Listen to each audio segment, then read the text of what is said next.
Welcome to my channel. Bhagyalakshmi ಇಂದಿನ ಸಂಚಿಕೆಯಲ್ಲಿ ಏನಾಗ್ತಿದೆ ಅಂತ ಈ ವಿಡಿಯೋದಲ್ಲಿ ನೋಡೋಣ.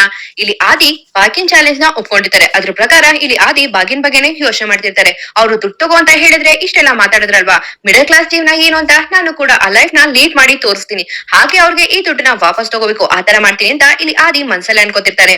ನಾನು ಬೆಳಗ್ಗೆನೆ ಎದ್ದು ಭಾಗ್ಯನ್ ಮನೆಗೆ ಹೋಗ್ಬೇಕು ಅಂತ ಇಲ್ಲಿ ಆದಿ ಹೇಳ್ತಾರೆ. ಹಾಗೆ ಯಾವ್ದೇ ಕಾರಣಕ್ಕೂ ಈ ವಿಷಯ ಮನೆಯವ್ರಿಗೆ ಗೊತ್ತಾಗ್ಬಾರ್ದು, ಯಾಕೆಂದ್ರೆ ಇದು ಸೀಕ್ರೆಟ್ ಆಗಿ ಇರ್ಲಿ. ಅಕಸ್ಮಾತ್ ಏನಾದ್ರು ಗೊತ್ತಾದ್ರೆ ಭಾಗ್ಯನ್ ಬಗ್ಗೆ ಮನೆಯವರೆಲ್ಲ ತಪ್ಪಾಗಿ ಅರ್ಥ ಮಾಡ್ಕೋತಾರೆ. ಈಗಾಗ್ಲೇ ಶ್ರೀಯತೆ ಹಾಗೂ ಕನಿಕಾಗಂತೂ ಭಾಗ್ಯ ಅಂದ್ರೆ ಇಷ್ಟ ಆಗಲ್ಲ.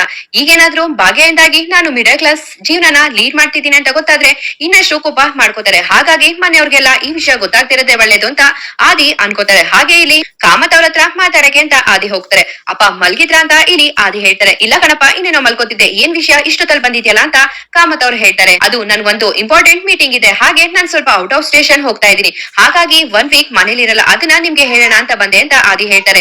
ಏನಪ್ಪಾ ಸಡನ್ ಮೀಟಿಂಗು, ಏನು ವಿಷಯನೇ ಬರ್ಲಿಲ್ವಲ್ಲ ನಂಗೆ ಅಂತ ಕಾಮತ್ ಹೇಳ್ತಾರೆ. ಹೌದಪ್ಪ, ಇದು ನನ್ ಬಿಸ್ನೆಸ್ ರಿಲೇಟೆಡ್, ಯಾಕೆಂದ್ರೆ ಬೆಳಗ್ಗೆ ಅರ್ಲಿ ಮಾರ್ನಿಂಗ್ ಹೋಗ್ತಾ ಇದ್ದೀನಿ, ಬೆಳಗ್ಗೆ ನೀವೆಲ್ಲ ಮಲ್ಗಿರ್ತಿರಲ್ಲ, ಡಿಸ್ಟರ್ಬ್ ಮಾಡೋದ್ ಬೇಡ ಅಂತ ಇವಾಗ ನಿಮ್ಗೆ ಹೇಳೋಣ ಅಂತ ಬಂದೆ ಅಂತ ಆದಿ ಹೇಳ್ತಾರೆ. ಅದೇನ್ ಮೀಟಿಂಗ್ ಇದೆ, ಎಲ್ಲ ಮುಗಿಸ್ಕೊಂಡ್ ಬಾ ಅಂತ ಕಾಮತ್ ಹೇಳ್ತಾರೆ. ಹಾಗೆ ಕಿಶನ್ ಹಾಗೂ ಮೀನಾಕ್ಷಿ ಅತ್ತೆ ಏನಾದ್ರು ನನ್ ಬಗ್ಗೆ ಕೇಳಿದ್ರೆ ಹೇಳ್ಬಿಡಿ ಈ ವಿಷಯನ ಅಂತ ಆದಿ ಹೇಳ್ತಾರೆ. ಸರಿ ಅಂತ ಇಲ್ಲಿ ಕಾಮತ್ ಅವ್ರು ಹೇಳ್ತಾರೆ. ಹಾಗೆ ಇಲ್ಲಿ ಆದಿ ತನ್ನ ರೂಮ್ಗೆ ವಾಪಸ್ ಹೋಗ್ತಾರೆ. ಭಾಗ್ಯ ಅವರು ಇಷ್ಟೊಂದೆಲ್ಲ ಮಿಡಲ್ ಕ್ಲಾಸ್ ಅಂತ ಹೇಳ್ತಿದಾರಲ್ಲ, ಆ ಮಿಡಲ್ ಕ್ಲಾಸ್ ಲೈಫ್ ನ ನಾನು ಒಂದ್ಸತಿ ಎಕ್ಸ್ಪೀರಿಯನ್ಸ್ ಮಾಡ್ಲೇಬೇಕು. ಇವತ್ ಒಂದಿನ ನಾನು ಈ ಮನೇಲಿ ಇರ್ತೀನಿ, ಇನ್ನು 7 ಡೇಸ್ ನಾನು ಕಂಪ್ಲೀಟ್ ಆಗಿ ಭಾಗ್ಯನ್ ಮನೇಲಿ ಮಿಡಲ್ ಕ್ಲಾಸ್ ಜೀವನನ ನಾನು ಮಾಡ್ತೀನಿ ಅಂತ ಹೇಳಿ ಆದಿ ಮಲ್ಕೋತಾರೆ. ಆ ಕಡೆ ಭಾಗ್ಯ ಮನೇಲಿ ಬೆಳಗ್ಗೆ ಆಗ್ತಿದಂಗೆ ಇಲ್ಲಿ ಗುಡ್ಡಣ್ಣಗೋಸ್ಕರ ಭಾಗ್ಯ ಬ್ರೇಕ್ಫಾಸ್ಟ್ ನ ರೆಡಿ ಮಾಡ್ತಿರ್ತಾರೆ. ಅದೇ ಸಮಯಕ್ಕೆ ಅಲ್ಲಿ ಗುಂಡಣ್ಣ ಬರ್ತಾರೆ. ಅಮ್ಮ ಅಂತ ಇಲ್ಲಿ ಗುಂಡಣ್ಣ ಹೇಳ್ತೀರಾ, ಹಾ ಗುಂಡಣ್ಣ ಅಂತ ಇಲ್ಲಿ ಭಾಗ್ಯ ಹೇಳ್ಬಿಡ್ತಾ. ಗುಂಡಣ್ಣಂಗೆ ಭಾಗ್ಯ ಮಾತ್ ಕೇಳಿ ಕೋಪ ಬರುತ್ತೆ. ಸೊ ತನ್ಮಯ್ ನಂಗೆ ಮರ್ತೋಗಿತ್ತು, ತನ್ಮಯ್ ಈಗೆದ ಹೋಗಿ ಕುತ್ಕೊಂಡು ತಿಂಡಿ ತಿನ್ನೋಗು ಮಗ ಅಂತ ಇಲ್ಲಿ ಭಾಗ್ಯ ಹೇಳ್ತಾರೆ. ತಿಂಡಿನ ನಾನು ತಿಂಡಿ ತಿನ್ನಲ್ಲ ಅಂತ ಇಲ್ಲಿ ಗುಂಡಣ್ಣ ಹೇಳ್ಬಿಡ್ತಾರೆ. ಆಗ ಭಾಗ್ಯಂಗಂತೂ ತುಂಬಾ ಶಾಕ್ ಆಗುತ್ತೆ.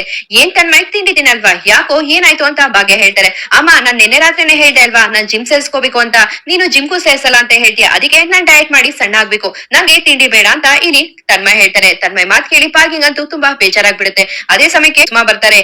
ಏನ್ ತನ್ಮಯ್, ಯಾಕೋ ತನ್ಮಯ್ ತಿಂಡಿ ಬೇಡ ಅಂತಿದ್ಯಾ ಅಂತ ಇಲ್ಲಿ ಕುಸುಮಾ ಹೇಳ್ತಾರೆ. ಅಜ್ಜಿ ನಾನ್ ಹೇಳ್ದೆ ಅಲ್ವಾ ನಿನ್ನೆ ರಾತ್ರಿನೇ, ಪದೇ ಪದೇ ನನ್ ಕೇಳಿ ಕೇಳಿ ಬೇಜಾರ್ ಮಾಡ್ಬಿಡಿ, ನನ್ ತಿಂಡಿ ಬೇಡ ಅಂದ್ರೆ ಬೇಡ ಅಂತ ಇಲ್ಲಿ ತನ್ಮಯ್ ಹೇಳ್ತಾರೆ. ಹಾಗೆ ಇಲ್ಲಿ ಸರಿಗುಂಡಣ್ಣ ಆಯ್ತು, ಒಂದ್ ಸ್ವಲ್ಪ ಹಾಲಾದ್ರೂ ಕುಡಿ ಅಂತ ಇಲ್ಲಿ ಭಾಗ್ಯ ಹೇಳ್ತಾರೆ.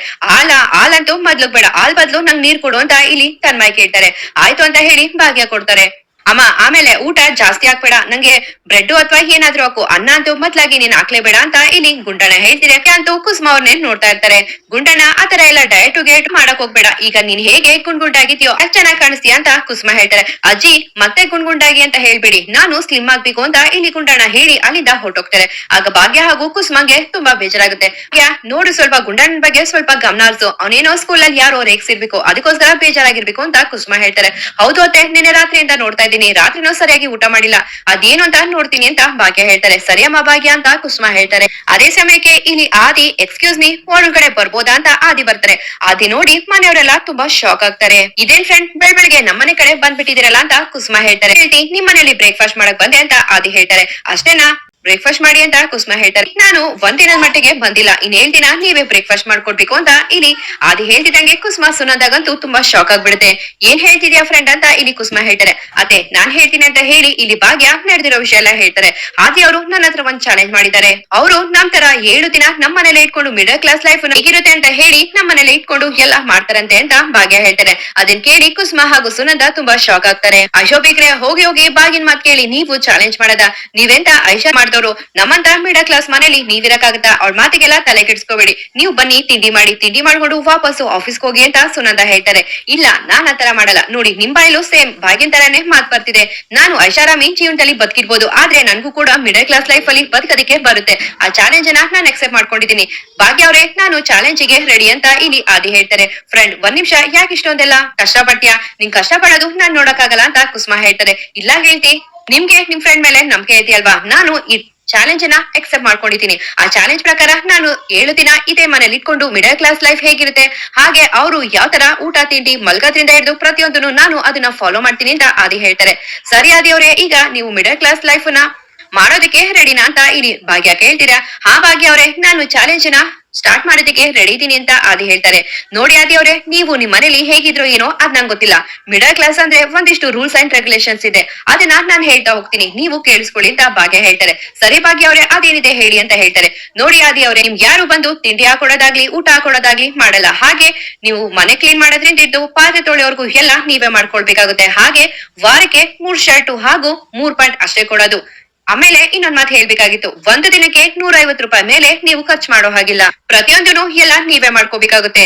ಯಾಕೆಂದ್ರೆ ನಾವಂತೂ ಮಿಡಲ್ ಕ್ಲಾಸ್ ಜನಗಳು, ನಾವಂತೂ ಇದೇ ತರ ಮಾಡೋದು. ನಾವ್ ಹೇಗ್ ಮಾಡ್ತೀವಿ ಅದನ್ನ ನೀವು ಫಾಲೋ ಮಾಡ್ಬೇಕಾಗುತ್ತೆ. ನಿಮ್ಗೆ ಇದು ಒಪ್ಪಿಗೆ ಇದೆಯಾ ಅಂತ ಇಲ್ಲಿ ಭಾಗ್ಯ ಹೇಳ್ತಾರೆ. ಭಾಗ್ಯ ಮಾತ್ ಕೇಳಿ ಆದಿಗಂತೂ ಅಯ್ಯೋ ಇಷ್ಟೇನಾ, ನಾನು ಒಪ್ಕೋತೀನಿ ಅಂತ ಆದಿ ಹೇಳ್ತಾರೆ. ನೋಡಿ ಆದಿ ಅವರೇ, ಚಾಲೆಂಜ್ ಕೇಳ್ಬೇಕು ಅಂತ ಹೇಳಿ ನೀವು ಇಷ್ಟೆಲ್ಲ ಮಾತಾಡ್ತಿದ್ದೀರಾ, ಆಮೇಲೆ ನಿಮ್ಗೆ ಕಷ್ಟ ಆಗ್ಬೋದು. ಅಷ್ಟೆಲ್ಲ ಬೇಡವೇ ಬೇಡ. ಅದಕ್ಕೆ ಈಗ್ಲೂ ಹೇಳ್ತಾ ಇದ್ದೀನಿ, ಆ ದುಡ್ಡನ್ನ ವಾಪಸ್ ತಗೊಂಡ್ ಹೋಗಿ ನಿಮ್ ಪಾಡು ನೀವು ನಿಮ್ ಮನೇಲಿ ಆಫೀಸ್ ನಿಮ್ ಮನೆ ಅಂತ ಹೇಳಿ ನೀವು ಖುಷಿಯಾಗಿ ಇರ್ಬೋದು ಅಂತ ಭಾಗ್ಯ ಹೇಳ್ತಾರೆ. ಇಲ್ಲ ಭಾಗ್ಯ ಅವರೇ, ನೀವು ಎಲ್ಲ ತಲೆ ಕೆಡ್ಸ್ಕೋಬೇಡಿ, ನಾನು ಈ ಚಾಲೆಂಜ್ ಅಲ್ಲಿ ಗೆದ್ದೆ ಗೆಲ್ತೀನಿ ಅಂತ ಆದಿ ಹೇಳ್ತಾರೆ. ಸರಿ ಆದಿ ಅವರೇ, ನಾನು ಇಷ್ಟು ಹೇಳಿದ್ಮೇಲೂ ನೀವು ಚಾಲೆಂಜ್ ನ ಮಾಡೇ ಮಾಡ್ತೀನಿ ಅಂದ್ಮೇಲೆ ನಾನೇನು ಮಾಡಕ್ಕಾಗಲ್ಲ. ಸರಿ ಬನ್ನಿ, ಮೇಲ್ಗಡೆ ಟೆರೆಸ್ ಮೇಲೆ ನಿಮ್ ರೂಮ್ ಇದೆ ತೋರಿಸ್ತೀನಿ ಅಂತ ಹೇಳಿ ಇಲ್ಲಿ ಆದಿನ ಕರ್ಕೊಂಡು ಭಾಗ್ಯ ಹೋಗ್ತಾರೆ. ಮೇಲ್ಗಡೆ ಟೆರೆಸ್ ಮೇಲೆ ಹೋಗಿ ರೂಮ್ ಬಾಗ್ಲು ತೆಗಿತಿದಂಗೆ ತುಂಬಾ ಧೂಳ್ ಬಂದ್ಬಿಡುತ್ತೆ. ಆ ಧೂಳಿಂದ ಇಲ್ಲಿ ಆದಿ ಕೆಮ್ತಾ ಇರ್ತಾರೆ. ಯಾಕಾದಿ ಅವರೇ, ಕಷ್ಟ ಆಗ್ತಿದ್ಯಾ ಅಂತ ಭಾಗ್ಯ ಹೇಳ್ತಾರೆ. ಕಷ್ಟನಾ ಇಲ್ವಲ್ಲ ಅಂತ ಆದಿ ಹೇಳ್ತಾರೆ. ಏನ್ರಿ ರೂಮ್ ಈ ತರ ಇದೆ, ನೀವು ಬಾಲ್ಕನಿ ಮೇಲೆ ರೂಮ್ ಅಂತ ಹೇಳಿದ್ರಲ್ವಾ ಅಂತ ಇಲ್ಲಿ ಆದಿ ಹೇಳ್ತಾರೆ. ಹೌದು, ನಾನು ರೂಮ್ ಅಂತ ಹೇಳ್ದೆ, ನಾನ್ ಹೇಳಿದ್ದು ಸ್ಟೋರ್ ರೂಮ್ ಅಂತ. ಯೂಶಲಿ ಟೆರೆಸ್ ಮೇಲೆ ಇರೋದು ಸ್ಟೋರ್ ರೂಮ್ ಅಲ್ವಾ, ಈ ಸ್ಟೋರ್ ರೂಮ್ ಅಲ್ಲೇ ನೀವು ಕ್ಲೀನ್ ಮಾಡ್ಕೊಂಡು ಇಲ್ಲೇ ನೀವು ವಾಸವಾಗಿರ್ಬೇಕು ಅಂತ ಭಾಗ್ಯ ಹೇಳ್ತಾರೆ. ಆಗ ಆದಿ ರೂಮ್ ನೆಲ್ಲ ನೋಡಿ ತುಂಬಾ ಶಾಕ್ ಆಗ್ತಾರೆ. ಯಾಕೆಂದ್ರೆ ರೂಮ್ ತುಂಬಾ ಗಲೀಜಾಗಿರುತ್ತೆ, ಹಾಗೆ ತುಂಬಾ ಧೂಳಿರುತ್ತೆ. ಇದನ್ನೆಲ್ಲ ನಾನೇ ಕ್ಲೀನ್ ಮಾಡ್ಕೋಬೇಕಂತ ಆದಿ ಹೇಳ್ತಾರೆ. ಇಲ್ಲ, ನಿಮ್ಗೋಸ್ಕರ ಅಂತ ಒಬ್ರು ಕೆಲ್ಸದವ್ರನ್ನ ನಾನು ಅಪಾಯಿಂಟ್ ಮಾಡಿದೀನಿ, ಅವರು ಕ್ಲೀನ್ ಮಾಡ್ಕೊಡ್ತಾರೆ ಅಂತ ಭಾಗ್ಯ ಹೇಳ್ತಾರೆ. ಭಾಗ್ಯ ಮಾತ್ ಕೇಳಿ ಆದಿ ನಗ್ತಿರ್ತಾರೆ. ಏನ ಭಾಗ್ಯ ಅವರೇ, ನನ್ನನ್ನೇ ರೇಗಿಸ್ತಿದ್ದೀರಾ? ಸರಿ ಆಯ್ತು, ನಾನೇ ಕ್ಲೀನ್ ಮಾಡ್ಕೋತೀನಿ ಅಂತ ಆದಿ ಹೇಳ್ತಾರೆ. ಸರಿ, ಅಲ್ಲಿ ಪೊರ್ಕೆ ಇದೆ, ಹಾಗೆ ಮನೆ ಒರೆಸೋದು ಇದೆ, ಎಲ್ಲಾನು ನೀವೇ ಕ್ಲೀನ್ ಮಾಡ್ಕೊಳ್ಳಿ ಅಂತ ಹೇಳಿ ಭಾಗ್ಯ ಅಲ್ಲಿಂದ ಹೊರಟೋಗ್ತಾರೆ. ಇಲ್ಲಿ ಆದಿ ಸುತ್ತ ರೂಮ್ ನ ನೋಡ್ತಿರ್ತಾರೆ. ಇದನ್ನ ನೋಡಿ ಭಾಗ್ಯ ಅಂತೂ ತುಂಬಾ ಬೇಜಾರ್ ಮಾಡ್ಕೋತಾರೆ. ನಿಜವಾಗ್ಲೂ ಆದಿ ಅವರೇ, ನಿಮ್ ಈ ಪರಿಸ್ಥಿತಿ ನೋಡ್ತಿದ್ರೆ ನಂಗೆ ತುಂಬಾ ಬೇಜಾರಾಗಕ್ಕೆ, ನನ್ ಮಾತು ಅರ್ಥ ಆಗ್ತಿಲ್ಲ. ಒಟ್ಟಲ್ಲಿ ಕಷ್ಟ ಪಡ್ತೀನಿ ಅಂತ ಹೇಳಿದಿರಾ, ನಾನ್ ಏನು ಮಾಡಕ್ಕಾಗಲ್ಲ. ನನ್ಗೆ ನಿಮ್ ಹಣ ಬೇಕಾಗಿಲ್ಲ, ಆ ಹಣ ನಿಮ್ ವಾಪಸ್ ಕೊಡ್ಬೇಕು ಅಂತ ಹೇಳಿದ್ರೆ ನೀವು ಇಷ್ಟೆಲ್ಲ ಕಷ್ಟ ಪಡ್ಲೇಬೇಕು. 1 ದಿನ 2 ದಿನ ಕಷ್ಟ ಪಡ್ತೀರಾ, 3ನೇ ದಿನ ನೀವು ಮನೆಗೆ ಹೋಗ್ತೀನಿ ಅಂತ ಹೇಳ್ತೀರಾ. ಆಗ ನೀವು ಕೊಟ್ಟಿರೋಂತ ಗಿಫ್ಟ್, ಆ ದುಡ್ಡಿದೆಯಲ್ಲ ಅದನ್ನ ನಿಮ್ಗೆ ವಾಪಸ್ ಕೊಡ್ತೀನಿ ಅಂತ ಇಲ್ಲಿ ಭಾಗ್ಯ ಆದಿ ನೋಡ್ಕೊಂಡು ಮನ್ಸಲ್ಲೇ ಅನ್ಕೋತಾರೆ. ಆ ಕಡೆ ಬೆಳಗ್ಗೆ ಆಗ್ತಿದ್ದಂಗೆ ಇಲ್ಲಿ ಎಲ್ಲರೂ ಕೂತ್ಕೊಂಡು ಬ್ರೇಕ್ಫಾಸ್ಟ್ ನ ಮಾಡ್ತಿರ್ತಾರೆ. ಅಣ್ಣ ಎಲ್ಲಿ ಆದಿ ಕಾಣಿಸ್ತಾನೆ ಇಲ್ವಲ್ಲ ಅಂತ ಇಲ್ಲಿ ಮೀನಾಕ್ಷಿ ಕೇಳ್ತಾರೆ. ಮೀನಾಕ್ಷಿ, ನಿಂಗೆ ಹೇಳದನೆ ಮರ್ತೋದೆ ಅಮ್ಮ, ಏನೋ ಆದಿಗೆ ಒಂದ್ ಇಂಪಾರ್ಟೆಂಟ್ ಮೀಟಿಂಗ್ ಇದೆಯಂತೆ, ಅದಕ್ಕೋಸ್ಕರ ಅವನು ಔಟ್ ಆಫ್ ಸ್ಟೇಷನ್ ಹೋಗ್ತಿದೀನಿ ಅಂತ ನಿನ್ನೆ ರಾತ್ರಿನೇ ಹೇಳ್ದ, ಹಾಗೆ ನಿಮ್ಮೆಲ್ಲರಿಗೂ ಅಂತ ಹೇಳ್ದ ಅಂತ ಕಾಮತ್ ಹೇಳ್ತಾರೆ. ಹೌದಾ ಅಣ್ಣ, ಸರಿ ಅಂತ ಈ ಮೀನಾಕ್ಷಿ ಹೇಳ್ತಾರೆ. ಹಾಗೆ ಇಲ್ಲಿ ಮೀನಾಕ್ಷಿ ಮನ್ಸಲ್ಲೇ ಅನ್ಕೋತಾರೆ, ಇದೇ ಒಳ್ಳೆ ಸಮಯ. ಹೇಗಿದ್ರು ಆದಿ 1 ವಾರ ಮನೇಲಿರಲ್ಲ, ಆದ್ರೆ ಪೂಜಾ ಹಾಗೂ ಕಿಶನ್ ನಡುವೆ ಏನಾದ್ರೂ ಮನಸ್ತಾಪ ತಂದಿಟ್ಟು ಅವ್ರಿಬ್ರು ಬೇರೆ ಆಗ್ಬೇಕು, ಹಾಗ್ ಮಾಡ್ಬೇಕು ಅಂತ ಇಲ್ಲಿ ಮೀನಾಕ್ಷಿ ಪ್ಲಾನ್ ಮಾಡ್ಕೊಡ್ತಾರೆ. ಇಲ್ಲಿಗೆ ಸಂಚಿಕೆ ಮುಕ್ತ ಆಗಿರುತ್ತೆ. ಈ ವಿಡಿಯೋ ಇಷ್ಟ ಆದ್ರೆ 1 ಲೈಕ್ ಕೊಡೋದನ್ನ ಮರಿಬೇಡಿ. ಹಾಗೆ ನಮ್ ಚಾನಲ್ಗೆ ಸಬ್ಸ್ಕ್ರೈಬ್ ಆಗಿ. Thank you.